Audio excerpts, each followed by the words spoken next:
हिंदू होने के नाते, एक सनातनी होने के नाते माननीय अध्यक्ष जी, हम तो ये कहते हैं कि न्यायालय किसी भी मंदिर पर सर्वे का अगर कोई आदेश करती है तो मैं नहीं समझता कि किसी भी सनातनी, किसी भी हिंदू को कोई आपत्ति होगी।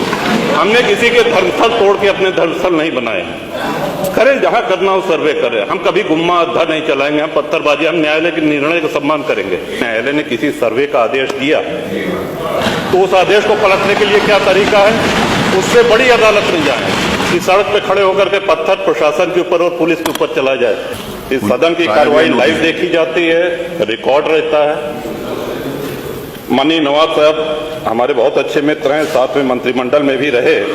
पहली बात तो यह स्पष्ट हो जानी चाहिए कि जो सर्वे हो रहा है वो न्यायालय के आदेश पे हुआ है। और जितने लोग बोले हैं, इन्होंने पत्थरबाजी का कोई जिक्र, कोई चर्चा नहीं की।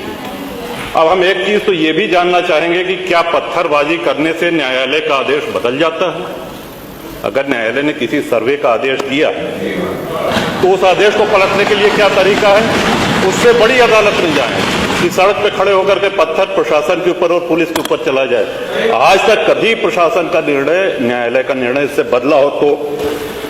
दूसरा, श्रीमान, पुलिस और प्रशासन के लोग जो घायल हुए हैं उनके प्रति किसी ने कोई पीड़ा, कोई चिंता व्यक्त नहीं करी। बहुत गंभीर मामला है ये। ठीक उसी तरह है जैसे बहराइच में 22 साल का एक नौजवान राम गोपाल मिश्र, 4 महीने पहले शादी हुई थी, उसकी हत्या कर दी गई। इतनी निर्मम हत्या करी गई, इतनी गोलियां शरीर में मारी गई, हाथ के नाखून भी निकाल लिए गए। अपराध क्या था कि उसने अपने धर्म का एक झंडा लगा दिया। श्रीमान, इसी चर्चा में एक बड़ा रोचक तथ्य सामने आया। माननीय नवाब साहब ने कहा कि कुंदरकी में लूट हुई है, लूट करके, वोट लूट करके ये विधायक बन गए हैं। वरना कुंदरकी में 65% मुसलमान हैं, 35% हिंदू हैं, तो रामवीर सिंह कैसे जीत जाता? ये कार्रवाई में है हमारा। तो मनोहर, एक सवाल हम ये भी करना चाहते हैं कि जिन विधानसभाओं में मुस्लिम मतदाता की संख्या हिंदू से कम है, क्या वो लूट करके विधायक बन के आते हैं?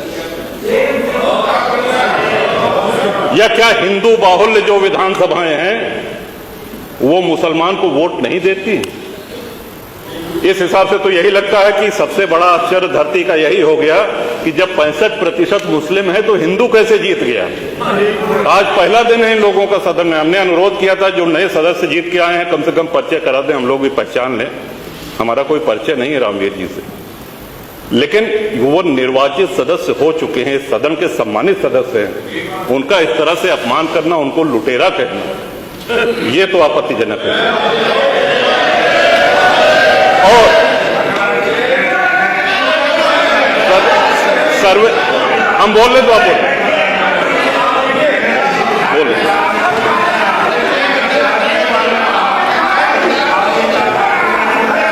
माननीय अध्यक्ष जी, 2 मिनट में अपनी बात समाप्त कर रहा हूं। 2 मिनट में अपनी बात समाप्त कर रहा हूं।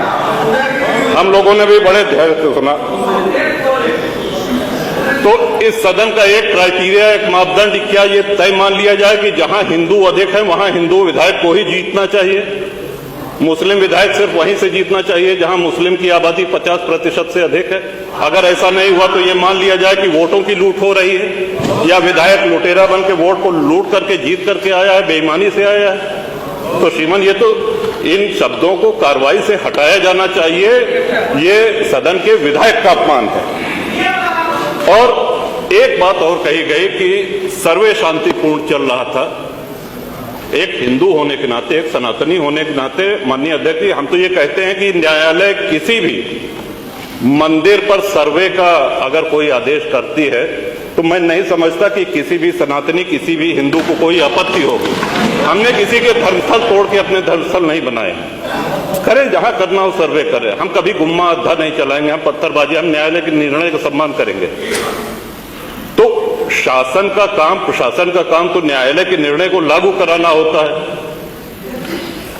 तो इसलिए माननीय अध्यक्ष जी, इस पे चर्चा कराई जाए। चर्चा में भाग लेने की इच्छा इधर भी है, इधर भी है, बहुत से लोगों की है, और चर्चा कराई जाएगी तो बहुत सी सच्चाइयां सामने आएंगी। बहुत बहुत नेता पे विपक्ष।